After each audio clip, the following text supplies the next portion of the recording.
Ah, hello, Internet. And today we are going to be reading more of I'd Rather Have a Cat Than a Harem. As you can see, this is the cover. It's written by Kozuzu Kobato, and our artist is Hinano Chano. And I am recording this because I woke up 2 hours before I need to actually go to work today.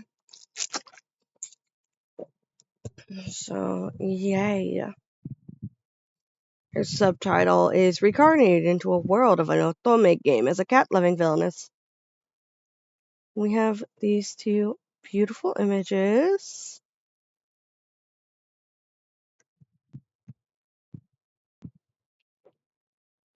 Yeah. Today we're going to continue on where we left off last time, which is at intermission, a nap together. So yeah, go ahead, grab your tea, your coffee, your hot chocolate, whatever it is you want to grab, drink, and be hydrated by, whether it be coffee, an energy drink, water. All options are good here. One afternoon, the Countess returned home from a social get-together and had brought back sweets for her daughter. But when she reached the room where Amy and her cat should have been, she found it empty. Her maternal instincts led her to the garden, and a gardener tending to the shrubs called out to her, "Good afternoon, milady." "Oh, hello, Rob. You're always so hard at work. You haven't seen Amy around, have you? I thought she might have gone outside." She's over yonder." Half shaded by his brimmed hat, the old gardener smiled under his white mustache. He then brought an index finger to his lips in a silent shushing motion, and looked pointedly toward the lawn on the other side of the hedge. Looking like tiny mounds on the ground, Amy and Tigger were lying together at the base of an oak tree, snuggling so close their foreheads were touching. Their bodies rose and fell with breath at a slow, steady pace, totally at ease. Oh dear. They were run around quite a bit before, but they've been napping like that for a while now. Amy's body was bathed in warm sunlight, with only her face shaded by the tree's shadow. It looked very relaxing. Tigger was the first to notice Isabel's approach, although she had tried to be as quiet as possible. As the cat's long tail flopped on top of Amy, he slightly raised his head and looked at Isabel with his golden eyes and seemed to say, "Let her sleep a little longer."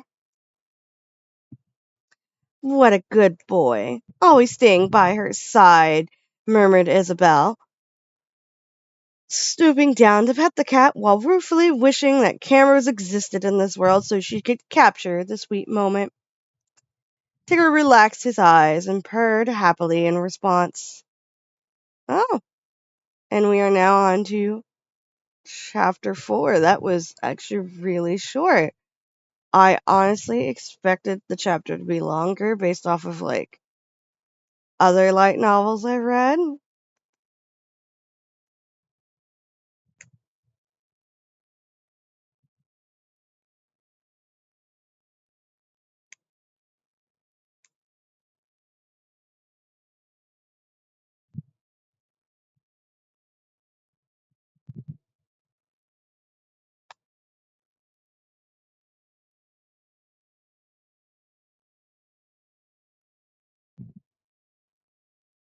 But here we are.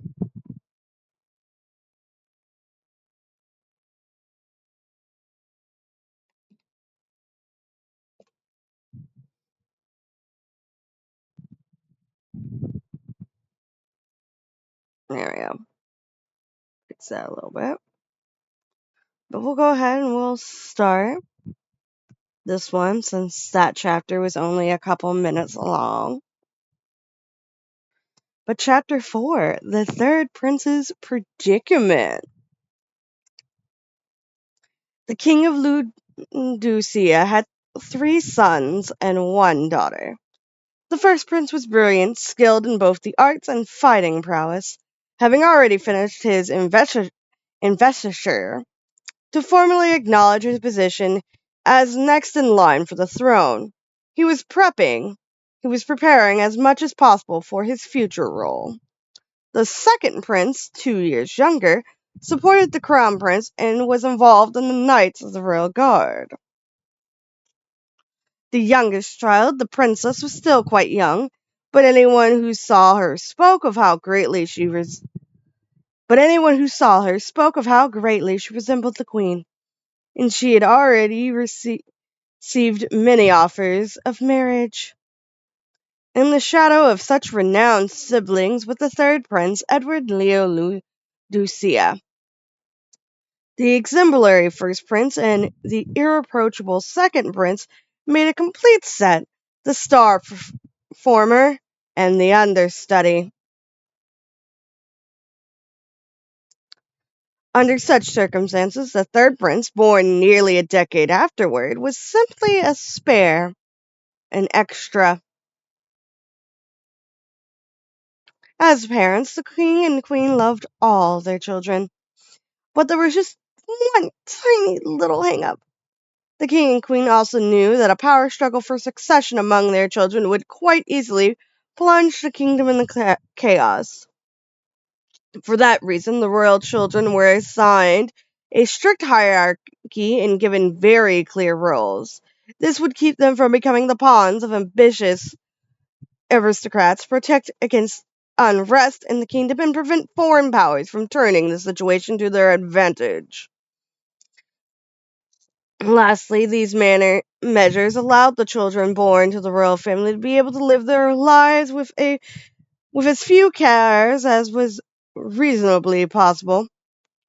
The king reserved his expectations and instructions for the first prince alone. He had some direct contact with the second prince too, but his contact with the third prince had been, since his infancy, almost non-existent. Edward was receiving a sufficient education, although not as an immediate successor might. However, even here he was overshadowed by the brilliant first prince and his flawless assistant, the second prince, owing in part to their large age gap. When the 2 older princes married their brides from foreign kingdoms and began producing more direct heirs to the throne, a path was set up for Edward to leave the royal family through a dukedom that had been established for him. The process of selecting a fiancé for the third prince had a secondary purpose, adjusting the balance of power among the high-ranking aristocrats by arranging for a Luducidian noble lady to become his wife. But the third prince understood why his parents, the king and queen, put these rules into place. Now that he had learned so much and gone through certain undesirable experiences himself, he empathized with them to the point that he thought he might have made the same decisions were he in their position. Since coming to these realizations, fewer people with ulterior motives tried to cozy up to him, but no one at the royal palace ever openly gave him the cold shoulder either. Edward was not currently doing anything directly supporting the kingdom, like his 2 older brothers, nor was he expected to fulfill a certain niche role, as his little sister, the only princess, was required to. He wasn't allowed to do anything that would draw undue attention to himself or get him in serious trouble. His role in this family unit was, for better or worse, heir, a company occupying space, yet completely invisible. Damn, I feel bad for Ed because I don't think it would be fun to just your role in space to be just taking up space, but also being air. I hear you're getting engaged, Ed. Alec, Edward said, grinning as Alexander had entered his private quarters. I haven't seen you in so long, and that's what you lead with? Alexander flopped down on the sofa like someone who had done it 100 times before. The maid in the room, no stranger to this sort of thing, laid out Alex's favorite tea and snacks in front of him.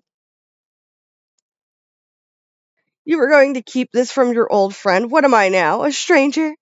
That's only because it came out around the time you got so busy with school, you stopped coming over. Oh, so now it's my fault. Should I have written you a letter about it? Edward offered with a gentle smile. Alexander shrugged awkwardly. I know. I'm sorry I haven't been over for a while. I was just joking, assured Edward. So, you live in the school dorms? Is it fun? Yeah, everything's so different there. But you'll see what I mean when you start next year. You'll be in for a shock.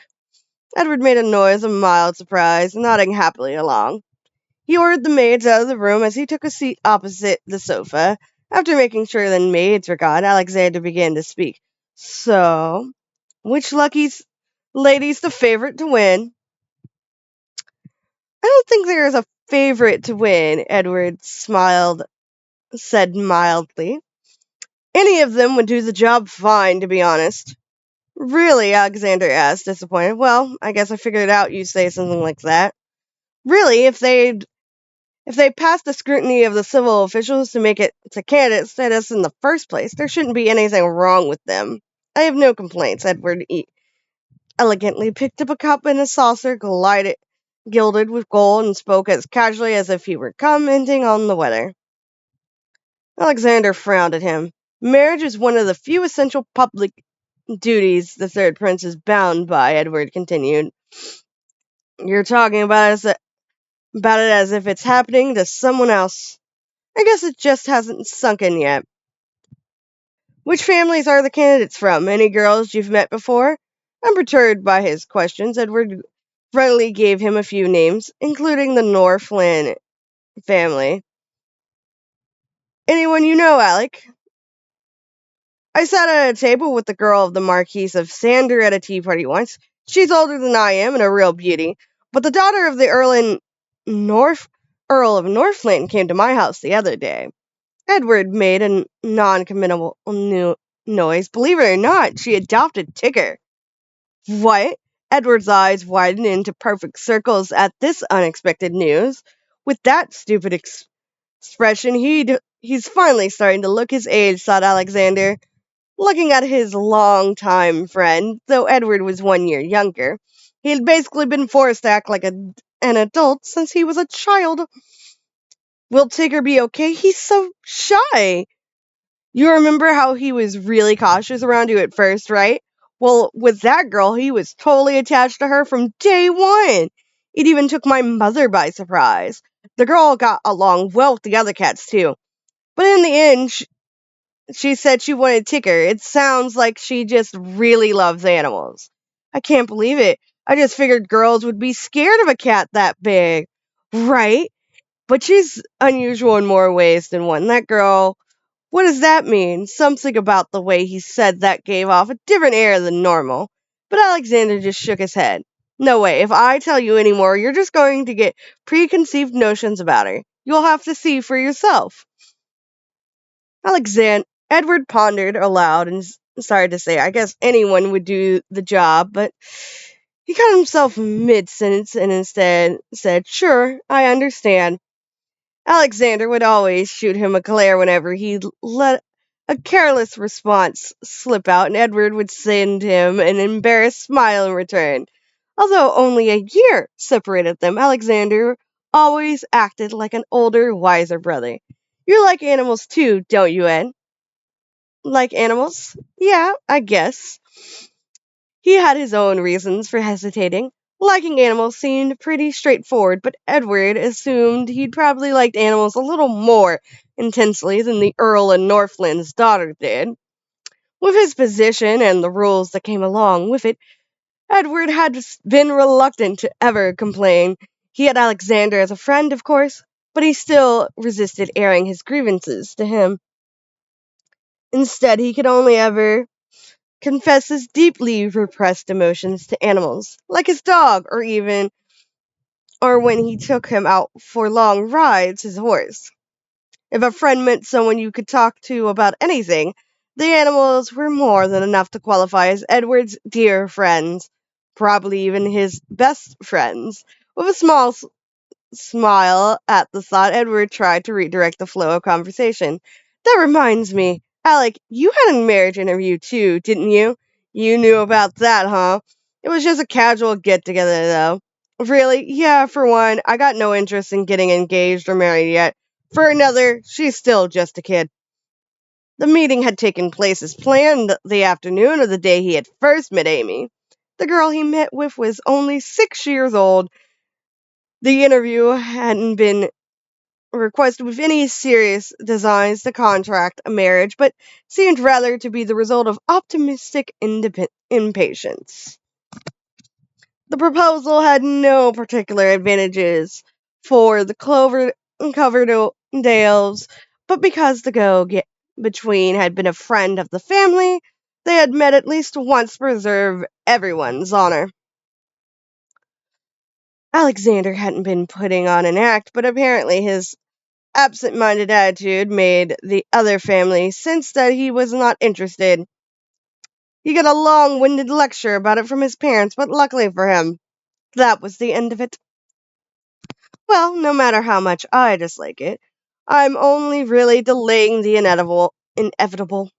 Why not say something? Well, it's just complaining's not really going to change anything, Alexander lapsed into contemplative silence for a moment before asking, at least you can choose from your list of possible fiancés, can't you? Sort of. Really take a good look at your candidates, Ed.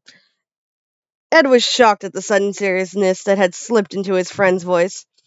Alex was never like that. He always wanted to keep things light and joke around. The lightheartedness also helped distract Edward from his own feelings. He had been right. Alexander was acting odd today. He wondered if it had something to do with going to school or living in the dormitories. Until you make a decision, my hands are tied, Alexander muttered. What? Edward had totally missed what he said, too distracted wondering about the changes that had suddenly come over his friend. It was nothing, Alex said, suddenly seeming to return to normal. He put down his teacup and stood up and looked out the window at the combat training grounds below. Shall we head to the training field? They had been each other's sparring partners since they were little, for both swordsmanship and magic. Edward nodded and put his cup back on the saucer. That's right. General Riley's out there today. What? Alec groaned. Are you serious? He was really excited about it. Said he wanted to see if you'd been slacking since going off to school. It'll be fun. Kevin said he wanted to come spar too. Kevin too? I think I just remembered there's something I have to do. You're not running away from this, Alec. A few minutes later, Alec could be seen heading toward the training grounds, head and shoulders slumped over slightly, accompanied by a very pleased Edward. So I get that Edward likes to tease his friend. On the day Edward had met his fiancé candidates, the sky had been clear and blue all morning.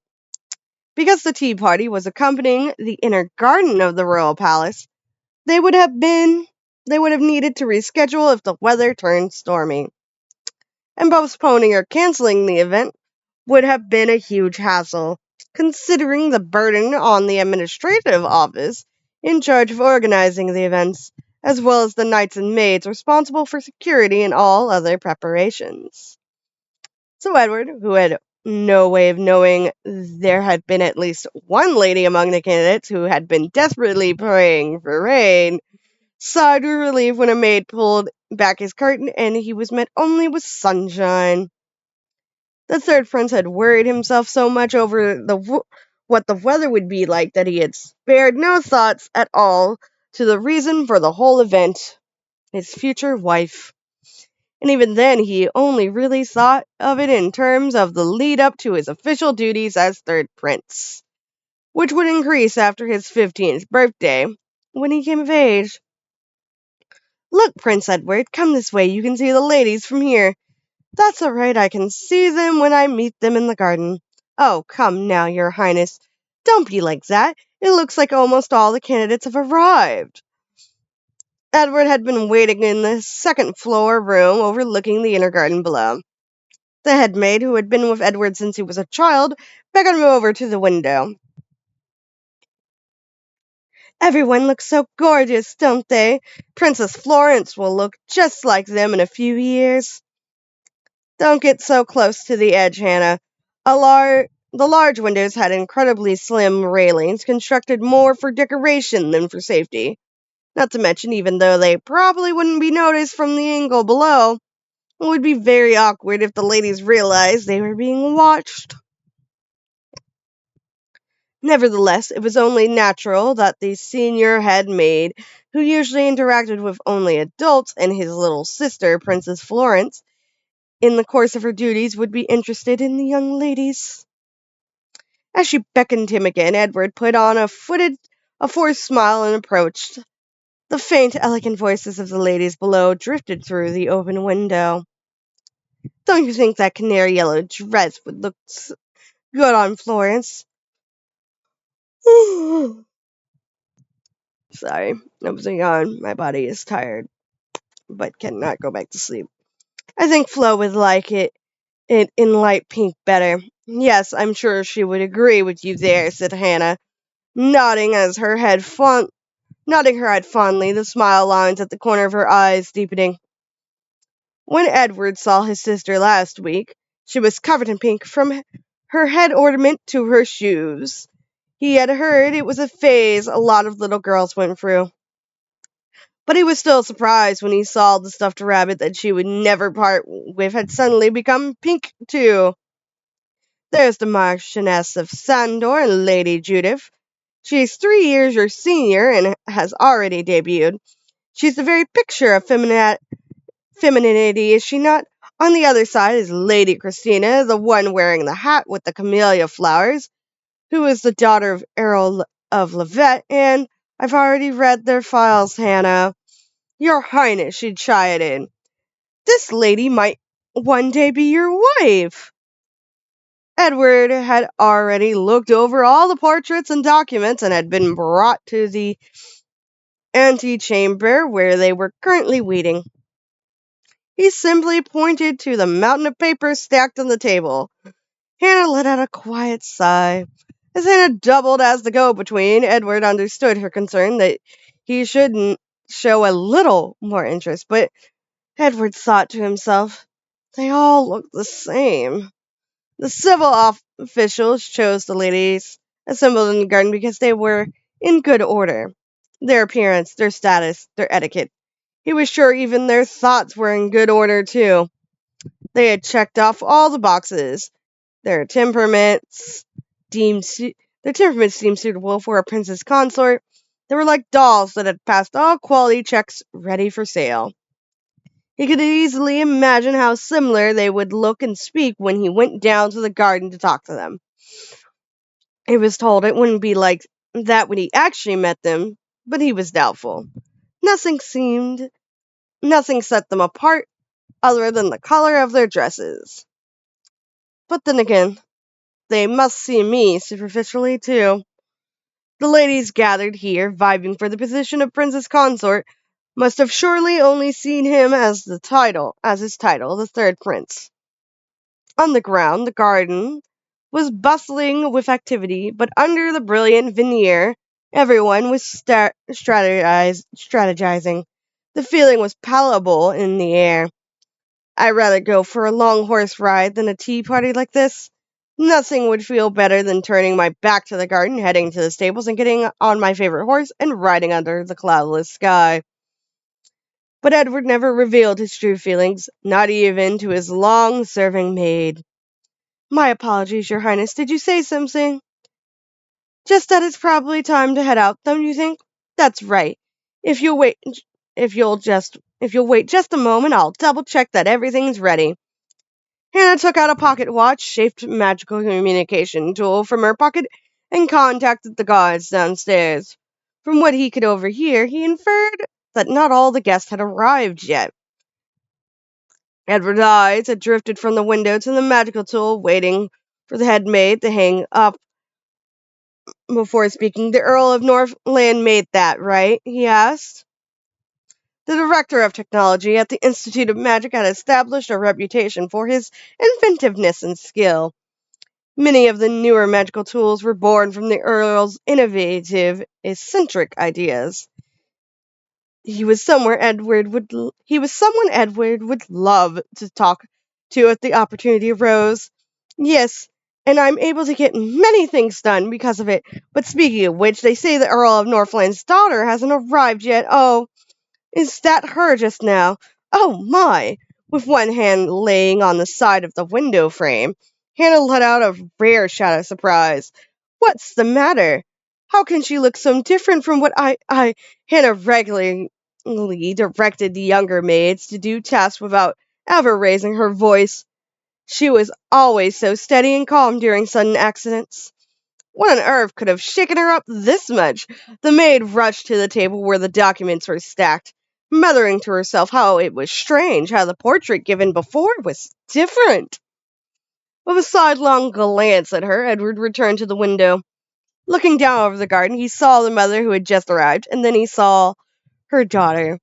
Her dress was made with an abundance of soft ivory lace, other than a few yellow roses pinned to her matching hair accessory, which complemented her black hair. He couldn't see any other accoutrements. After entrusting her closed parasol to a maid, she waited for someone to show her the way. From what he could see from the second story, she had a figure that set her apart from the other ladies. She's chubby. Huh. The daughter of the Earl of Northland, she had been highly recommended by the civil officials, although he had never been directly told this.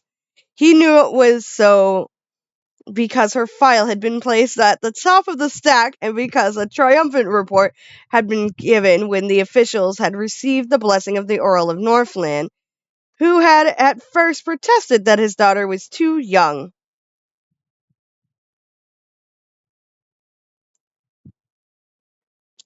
He had heard that the Earl was politically neutral and that the Margrave of Walham, Amy's grandfather, adored her. He also knew that Amy herself was known for having high magical aptitude and her older brother was a skilled adventurer.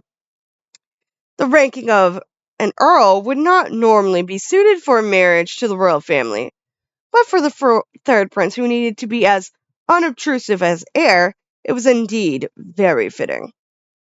In other words, there would be few entanglements and many benefits from the match. There would almost certainly be no better partner.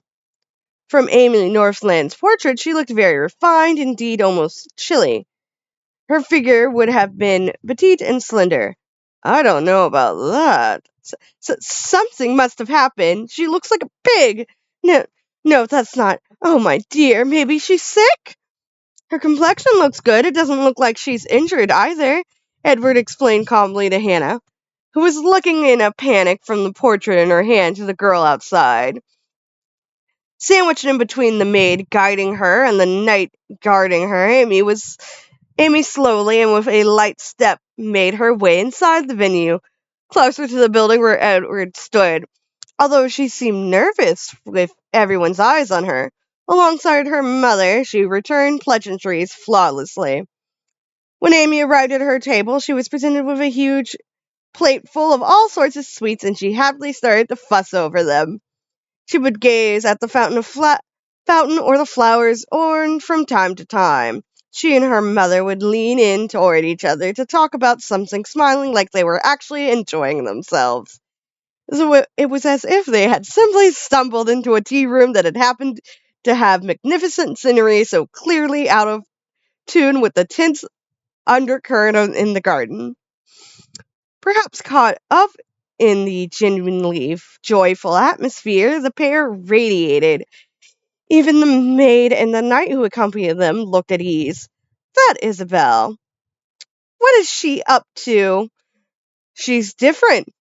Hannah's grumbled overlapped with Edward's private musing. She was completely different from Edward, who had always lived his life with his paramount concern about being the third prince was seen by those around him, even though Amy's appearance was far removed from what was expected of her as a lady. The sight of her smiling naturally looked positively dazzling to Edward. In the crowd of the girls who had all looked the same, the only one was different. Only one was different. Amy, the daughter of Earl of Northland. The words of his childhood friend echoed in his head. But she's unusual in more ways than one, that girl. Your Highness? I want to talk to her, Mother. The prince, not only taking his eyes off the garden, Hannah's eyes widened. After collecting herself, she quietly withdrew back into the room. She reviewed the magical tool in her hand once again and connected to the knight in the garden in charge of security, who's with Alyssa at the Countess of Northland's table. She whispered in a low voice. That's right, it's Darius. No, have him stay there. Tell him not to mess with anything, because I'll be talking with him later. Edward was so enraptured he couldn't even hear the exaggerated murmurs of disappointment from the guests through the window as it was explained that the Queen was unfortunately unable to make it to the tea party. And our next chapter is Riding Grounds. So, yeah. This ends this one. I actually finished up. I recorded for a lot longer than I was expecting to. It's fine. But yeah, this is chapter 4 and the interlude between that of I'd rather have a cat than a harem. So yeah. If you like this, let me know in the comments below. If there's anything else you would like me to read, let me know. I currently have commissions available on Fiverr and on my Ko-fi. You can support me via Patreon as well as Ko-fi. Patreon, you get early access to artwork. You also get some free downloadable wallpaper art that I've been working on. So yeah, all good there. Anything else that I can think of? I really can't. I have Redbubble where you can get my artwork on stickers, all that good stuff. I'm still working on my other channel, and hopefully I'll reach that watch time and be able to be monetized on my main channel. On this story Nook channel, I'm hoping to, by the end of December, reach 50 subscribers. We're at 44, I am hoping. So, yeah. But we're probably just going to stick to reading this story until I finish it completely, because I'm obsessed with cats, you know. So, yeah, thank you all so much for being here. Have a lovely day and all that good stuff. Bye-bye.